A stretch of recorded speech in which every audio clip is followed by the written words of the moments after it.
The next thing I want to introduce is the schematic structure, a couple of things that bear on this sort of schematic organization of life.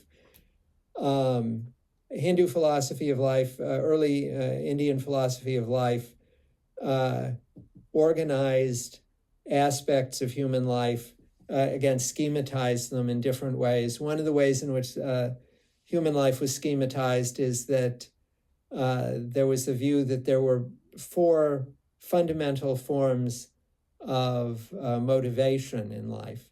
Whatever you did to pursue some goal. And there are four sorts, general categories of goal, people argued, that you might pursue. One was the various sorts of kama or pleasure. The prototype in the case of pleasure was sexual pleasure, sexual enjoyment. Kama is, of course, the god of love in India, of sexual love. And as you know, for example, the Kama Sutra is a treatise on how to achieve sexual bliss, how to the varieties of sexual enjoyment. And indeed, all the goals of life were subjected to systematic treatment by writers of sutras or shastras, different types of classic Sanskrit writing on any given topic. So that was one sort of goal. Another sort of goal was artha. Artha is a word with many different meanings, and you will encounter it sometimes just as meaning goal. The goals of life are called purushartha. Purush meaning either human or man. Purusha also means spirit. We'll encounter it in a moment in its meaning of spirit. So the four goals of life are themselves called purushartha, human goals, or artha just means goal. Artha also surprisingly means meaning. And so you have to be aware, if you're looking at the Sanskrit of something and you see the word artha, it can mean a wide range of things. But in the context of what being one of the goals of life, it means either wealth or power, or ideally the combination of the two, so that a ruler of a raja or a maharaja of a kingdom, of a raj, who was wealthy and powerful, would be an exemplar of artha. And indeed, the Artha Shastras, the writings on Artha, comparable to the writings on Kama, which treated the issue of how to achieve the goal of attaining Artha, were principally addressed to rulers. And they concerned such issues as how to achieve greater power in the kingdom, for example, through the use of spies, or how to engage in taxation to accumulate funds, or how to engage in how to defeat one's enemies, to expand one's power geographically, and so on. So kama, pleasure, prototypically sexual pleasure. Artha, wealth and power, prototypically mundane rule, domination, social domination. Dharma, I think I've already mentioned that it means ethics or duty, though it's also used for law in our sense of what a government establishes or a religion establishes, and that the disobedience, such that if a citizen disobeys the dharma, the law, in that sense, that person can be punished by the government. So you can, one of the main ways, again, these govern all of your motives. So you can be motivated to act either by the desire for pleasure, prototypically sexual pleasure, the desire for wealth and power, or the desire to do your duty, to obey the law, to behave ethically. This is a third goal that you can pursue. And obviously, like in all societies, dharma is considered a higher goal, a more admired goal than artha and kama. And the Dharma Shastras are accordingly authoritative for people's lives in a way that the Artha Shastras or Kama texts on Kama, such as the Kama Sutra, are not.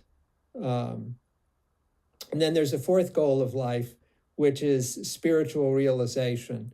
And we'll look at that more closely. That's what we're going to turn to in a moment, looking at that more closely.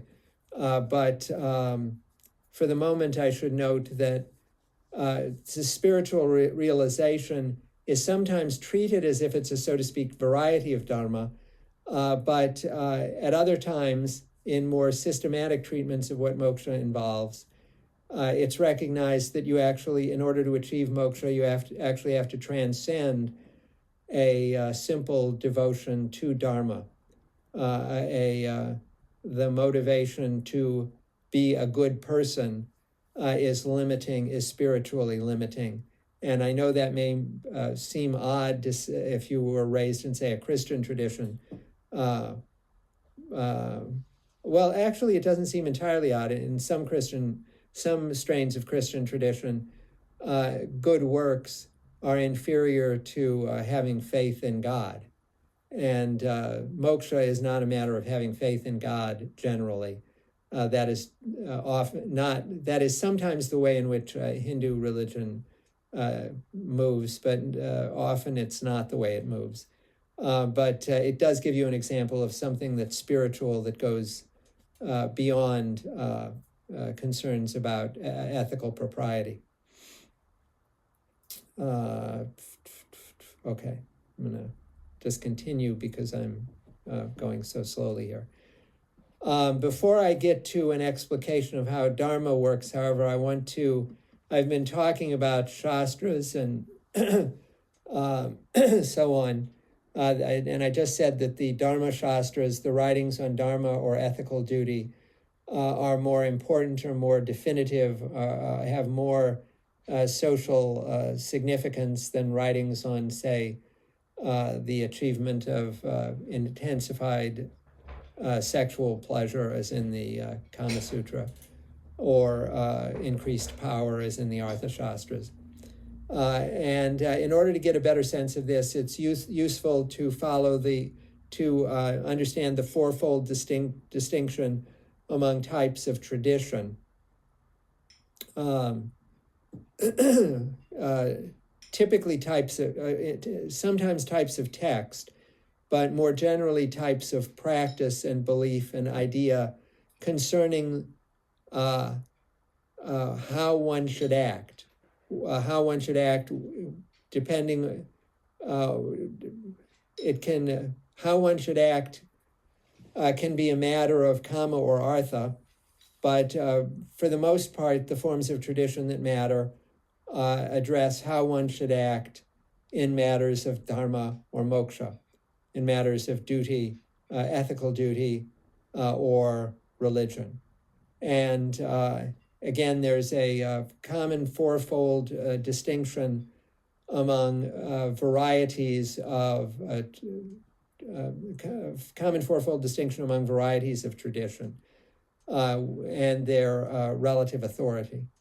These are called shruti, smriti, achara, and parampara. That M should have a dot below it, sorry, or above it, either way, it's printed. Then that annotation means that you don't pronounce it as an M, you pronounce it as a nasal, you nasalize the preceding vowel. So this isn't parampara, it's parampara. The A gets nasalized. Anyway, I'm sure that doesn't make any difference. Shruti literally means heard.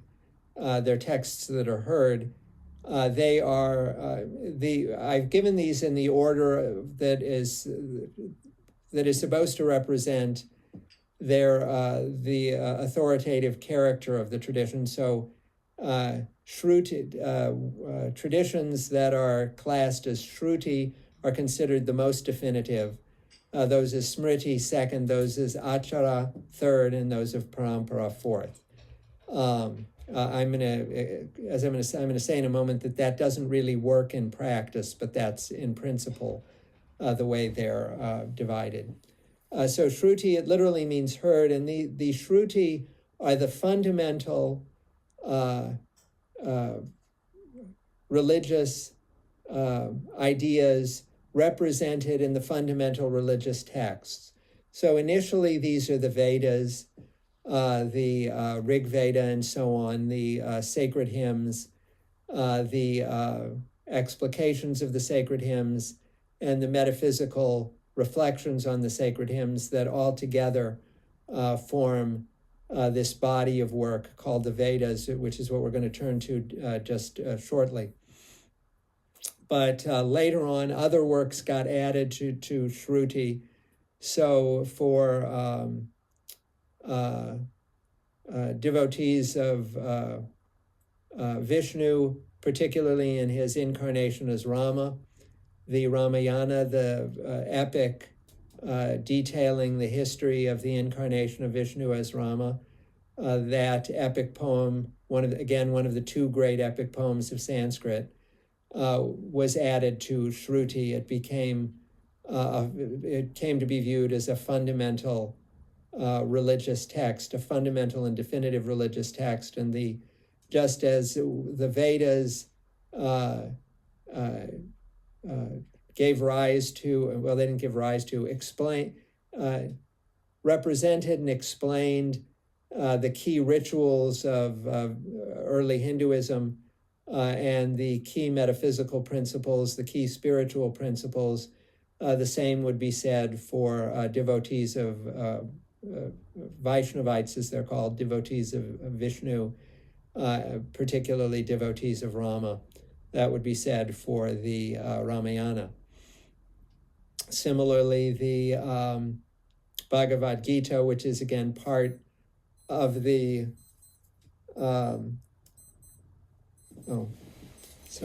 alarm's going off again. The Bhagavad Gita, which we'll be reading, which was again part of the other great Sanskrit epic, the Mahabharata, that was incorporated as Shruti. And indeed, these later editions are much more important as Shruti for most Hindus today. So it's relatively rare to find just ordinary Hindus who spend a lot of time reading and thinking about the Vedas, but dwelling on the Ramayana, rereading the Ramayana, explicating the Ramayana, or reading the Bhagavad Gita. These are commonplace spiritual or religious activities in India today. In any case, all of those fall under the category of Shruti. Again, it means heard, and typically this is explained by saying that these works were heard by sages and thus were revealed to them. It is the case that in general, Shruti are viewed as not having been authored, thus as the Vedas are repeatedly spoken of as having existed from eternity, and thus not being created by a person. This is not, however, universally true, because the standard Ramayana is attributed to Valmiki, and then there are subsequent Ramayanas that are Valmiki's is in Sanskrit. There are subsequent Ramayanas in vernacular languages that are sometimes revered more than the Valmiki Ramayana by devotees, whether in Hindi or Tamil or other languages. and they have authors also. So this isn't, and Vyasa is the reputed author of the Mahabharata. So in each of these cases, there is these later editions, there is a putative author. So that isn't uniform in the case of Shruti. I also suspect that the initial reason for referring to Shruti as these sacred texts as heard is that they were texts to be recited. They were texts passed on orally in the case of the Vedic hymns, that one, even when one was learning them, one listened to them being recited. If you were, say, a priest training to recite Shruti in ceremonial practices, you listened to your father, for example, reciting them, because again, this would be a hereditary caste, Brahmin hereditary practice. You listened to your father reciting them. I suspect that it was that, and that because the sort of whole story of Revelation seems to me not characteristic of the Hindu and Vedic traditions. It seems to me to come in basically with Islam and the idea of Muhammad having heard the revelation of the Quran. So I'm actually skeptical of that usual explanation of the origin of Shruti. Anyway, the Smriti literally comes from reference to remembering, but these are principally written texts, entirely written texts, texts with authors. Indeed, initially the Ramayana and Bhagavad Gita would have been seen as Smriti, written texts with authors, not beginningless, eternal texts that are the foundation of the religion. They would be derivative texts. And the Dharma Shastras, for example, the treatises on Dharma, as well as the various sutras. A sutra is just a genre, a formal genre, the way that a text was written. The sutras on various metaphysical schools treating how to achieve spiritual realization, those would be considered smriti. So, for example, I've referred to Manu Smriti, the law book of Manu. It's actually in the original, it's Manu Smriti, Manu's Smriti. There isn't really a way of translating Smriti. Again, it just means this secondary level of written tradition of great importance, but dependent on Shruti. It does not, the explications of Shruti, the extensions of Shruti, the clarifications and particularizations of the precepts given in Shruti, that's all turned over to Smriti. And it's also fallible. Traditionally, the Shruti were infallible. The Smriti, on the other hand, were fallible, just as any interpretation of Shruti, because that's one of the things that the Smriti did. Any interpretation would be fallible. So Manu Smriti is a case of that, and all of the Dharma Shastras, the treatises on Dharma, fall into the Smriti category. And again, as I say, the sutras did too. So the Yoga Sutra of Patanjali that we'll be reading is a case of Smriti rather than Shruti. The only things hopefully we'll have time to look at some cases of Vedic texts, although I'm going on so long at this introduction that I don't know if we'll have time for that. But assuming we have time to look at some Vedic texts, well, you'll be reading some of the Vedas, some of the Vedic hymns on your own. Those are the only cases of actual Shruti that we'll be treating in the class. I have sometimes in the past used one of the Upanishads in the course, and the Upanishads would be, insofar as they are the canonical Upanishads, would be Shruti in this context. So the third category is achara. This is usually translated as custom. And what this refers to is the ordinary practices in an area, in a society. So if in your village things are done in a certain way, people are expected to behave in a certain way, they interact in certain ways, that would fall into this category. So what I referred to before about the treatment of caste, for example, the treatment of Dalits or untouchables, I mentioned that it varied considerably in region and historical period. And the way it varies is principally by achara. The customs in a village may be more stringent or more lax with regard to caste Hindu untouchable interactions, or there may indeed be no restrictions in some cases.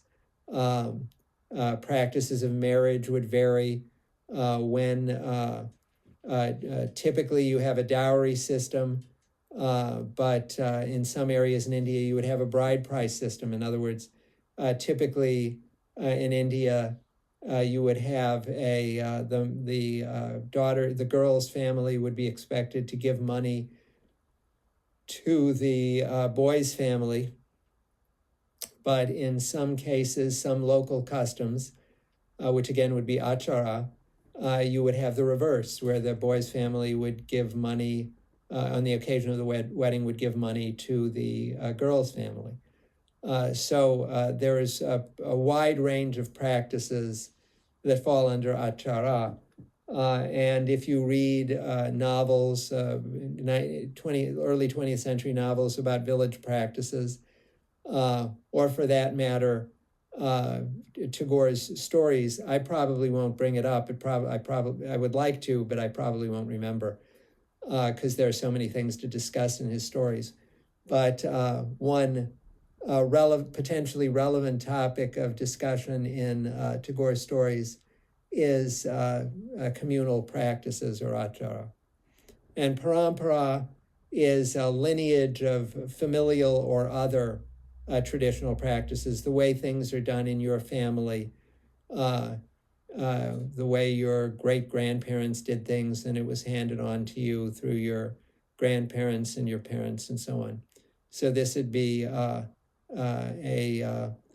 more restricted form of tradition, typically to a family, although of course it can extend quite widely if the parampara has an early enough source. I mean, your great-great-great-grandparents could, if traditions they initiated were followed through, that could extend to quite a large number of people in the current generation. And especially in, say, a village, that could be quite extensive. So as I mentioned, the official view is that I've listed them in the hierarchy. Shruti, in cases of conflict, Shruti always supersedes Smriti. Smriti always supersedes Achara. Achara always supersedes Parampara.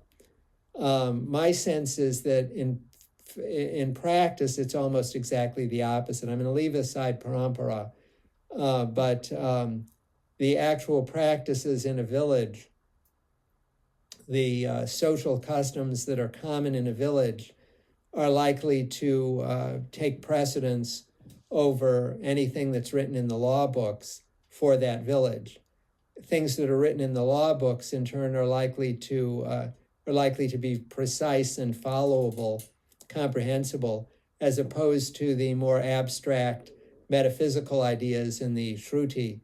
And so in conflicts between Smriti and Shruti, the Smriti is in practice likely to win, or I shouldn't say in conflicts. I should just say that Smriti is much more likely to influence daily life than Shruti is. So I think actual influence goes in the opposite direction. Where the hierarchy is correct is that, in principle, if you want to argue against a common practice in a village, you can argue against it by invoking the law books. And if you want to argue against a particular practice in the law books, you can argue against it by invoking the sacred texts, whereas you can't do the reverse. You can't argue against the sacred and infallible Shruti by citing what happens to be done in a particular village. And so this becomes important in, for example, reform movements. So I mentioned Bimal Roy's Sujata. Roy treats untouchability in 20th century India, criticizing untouchability practices that would fall under both achara and parampara in this schema, and indeed smriti. He criticizes them by invoking the principles of sacred texts, and indeed Shruti, many Shruti do provide very strong reasons to oppose untouchability practices. I think Bimal Roy is on solid ground in approaching the issue that way. Similarly, reformers, activists who sought to change the treatment of women in 19th and 20th century India, including Rabindranath Tagore, and this will to some extent come up in our discussion of his stories. Such activists or reformers would be addressing familial practice traditions or parampara, broader social practices or achara,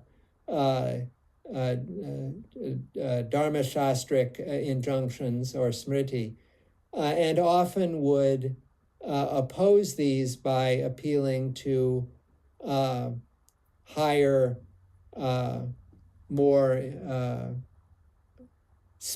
higher spiritual authorities embodied in the Shruti texts.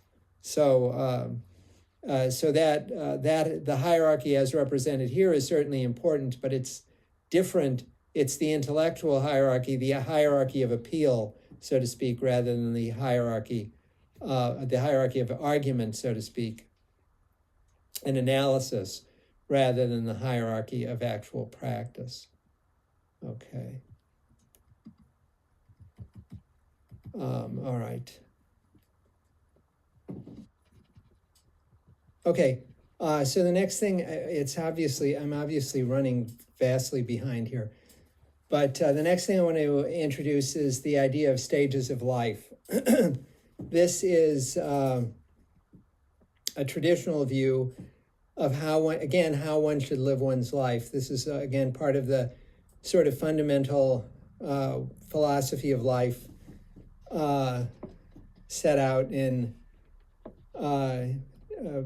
various aspects of Indian tradition, ancient and modern. I'll go through this, but I should say beforehand that almost no one follows it literally. In a sense, there are 4 stages of life. In a sense, people follow 3 of them, but that's true only in the sense in which people in the United States can be spoken of as following those 3 stages also. So however, it's a kind of ideal. It's a way of conceptualizing life. And it also has consequences for conflicts with, for example, Buddhist and other non-Orthodox, so-called non-Orthodox traditions in India, in Hinduism. So this will make more sense when I give you what the stages are. So the idea is that people, due to your dharma, due to your what you're required to do as a human being, so to speak, what your ethical duties are, the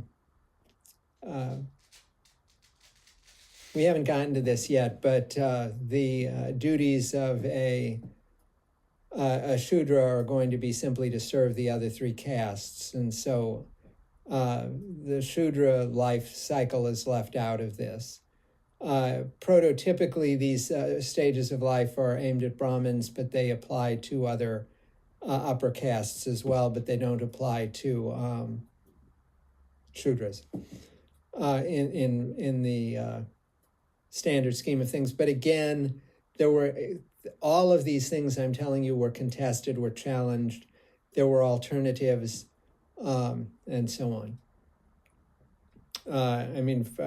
For example, we have in the epics, we have examples of Shudras who undertook the student stage of life and undertook studies of sacred texts, despite the fact that this was considered a severe violation of the Dharma, of social Dharma. It was considered a severe violation by the Orthodox. So again, none of this is ubiquitous or uniform. So the stages of life are student.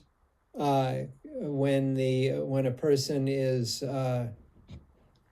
devoted to study, to learning, to acquiring the skills and the knowledge he or she will need in later life.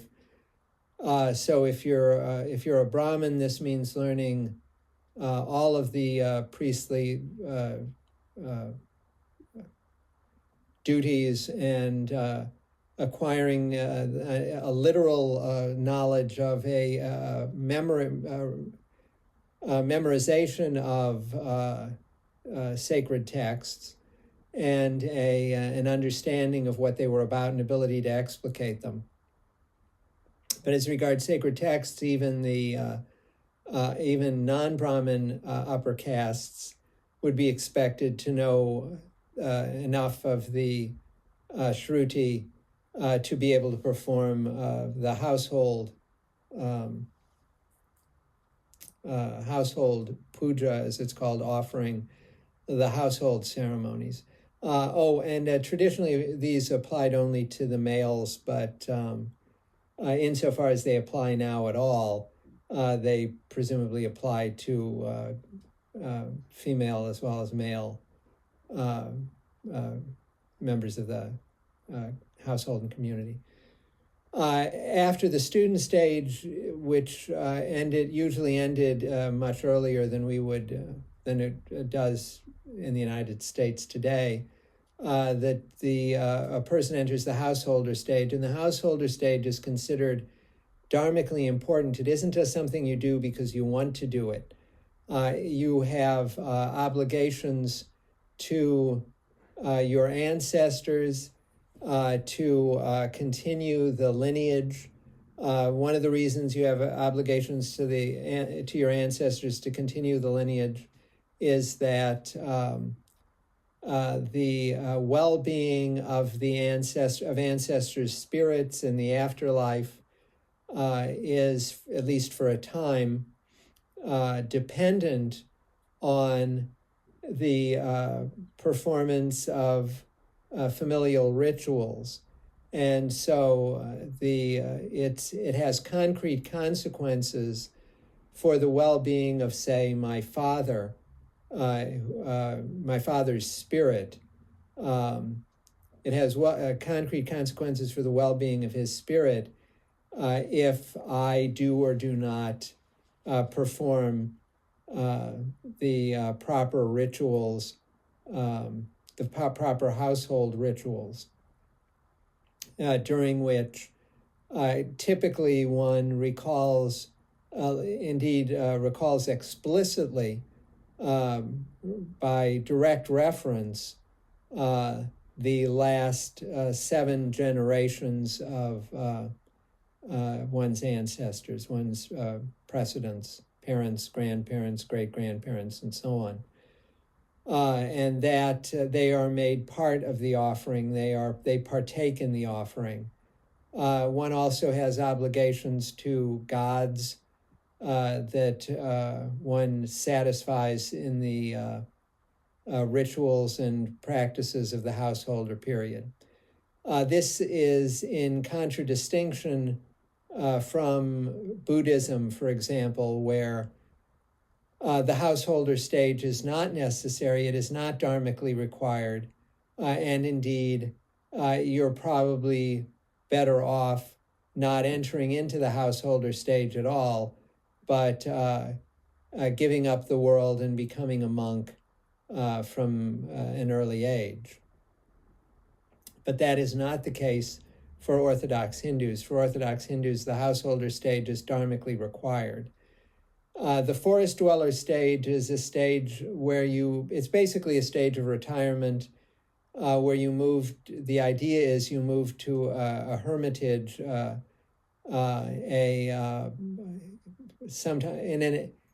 rather than living in the middle of the city with all of its hustle and bustle and distractions and ordinary life. You remove yourself to a distance, not from all civilization, because hermitages would include a number of people. You remove yourself to the hermitage, a quieter place, a place in nature where you can concentrate on deepening your knowledge of Shruti, particularly because Smriti and Achara should, for the most part, not greatly apply to your life anymore, since you've left the world of work and raising a family and so on. You can devote yourself to learning and understanding the sacred texts more fully, and beginning your own spiritual development based on those texts. Then the ascetic stage, which would in principle follow the forest dweller stage, is a stage when you no longer need a fixed residence to house your copies of the sacred texts, or to serve as a study for your intellectual development in preparation for spiritual realization. Rather, the ascetic stage is a stage in which you gradually give up your attachment to all things in the material world, and including even a fixed home. And as part of this abandonment of attachment to the world, you wander the world not looking for anything, but meditating during the day, surviving on the gifts, the donations of ordinary people who are enjoined to give food to wandering ascetics. And you meditate and seek to achieve complete detachment from all material things, and to focus entirely on spirit. And again, like nobody does this, but it's a sort of, I shouldn't say nobody. It does occasionally happen in real life, and you actually do get a number of wandering ascetics. I mean, if you go to India, you'll see people who have done that. So it doesn't, it's not entirely absent, but you're unlikely to know anybody who does this. In my wife's family, they had only one person who tried to become a wandering ascetic, and this was a great uncle, I believe, or maybe it was an uncle. I don't remember if it was a great uncle or an uncle. Anyway, but the family wouldn't put up with it, and they, when he went to live in the holy city of Benares, homeless and wandering and praying and fasting and meditating, they actually sent two of his brothers to retrieve him and bring him back home. So, and this is a pretty religious Hindu family. So So you shouldn't get the idea that this is the way. If well, I mean, if you're in, I guess a large number of those of you in the class are actually Indian. So um, actually, I'd be interested if it turns out any of you have family members who've followed this schema, but I'm guessing that for the most part they haven't. I mean, except in the sense that, as I say, Westerners follow something like this. You often do get. I mean, my parents, when my father retired, they're Catholic, and they went to a Catholic retirement center. And my mother particularly organized her day around such things as saying the rosary, which she hadn't really done. I mean, she had done sometimes, but it was not a systematic daily practice in the householder stage. So, I mean, you get something vaguely along those lines in a range of different cultures, but this sort of strict division, I think, is pretty rare. Okay, so I've actually gone over. Yeah, so I've gone through that. I've actually gone over. Oh yeah, it's worth noting that women generally were not included in this schema in the Hindu tradition, except as a sort of adjunct to their husbands. So the husband would decide whether to become a forest dweller, and he may or may not bring his wife along with him. More commonly, he was presumed to take his wife along, but once he moved to the ascetic stage, she wouldn't go with him. This is somewhat different from the two things that I should say in qualification of that, though. One is that in Buddhism, though there's sexual segregation for the most part for religious practice, there were not only monasteries for men, but nunneries for women. So women were allowed to. It was seen as perfectly valid for women to pursue the Buddhist parallel to the forest dweller and or ascetic stages, which tended to be collapsed into the monastery or nunnery stage for Buddhists. Because again, Buddhism does not require, does not mandate a householder stage. The other thing to note is that in Shruti, you actually do in the Upanishads get cases of women ascetics. So that, again, if you wanted to argue against the common practice of not including women in this schema, you could very readily do so by appeal to the Shruti. That qualifies the sort of patriarchal orientation of the practice in noting that the sacred texts were often more egalitarian than the subsequent practice was. Oh yeah, I already told you this is only the twice born. Okay. So what I'm going to go through next time, since I've gone 6 minutes over already, is some points about the earliest form of the religion of the Indo-European migrants, insofar as that affected indigenous religion and developed into Hinduism, because Hinduism developed out of the confluence of factors, just as religions in various parts of Europe or elsewhere, modern religions developed out of the interaction of various influences. So I'll turn to that, and then I want to, hopefully I will get to at least the beginnings of the main principles of the different schools of philosophy that are addressed in Agamadambra, the play we're going to be reading, Much Ado About Religion, as they translate it. Okay, geez, I'm way behind schedule. So I may have to go over, I may have to have basically 4 lectures on this, but instead of 3. but we'll see how far we get next time.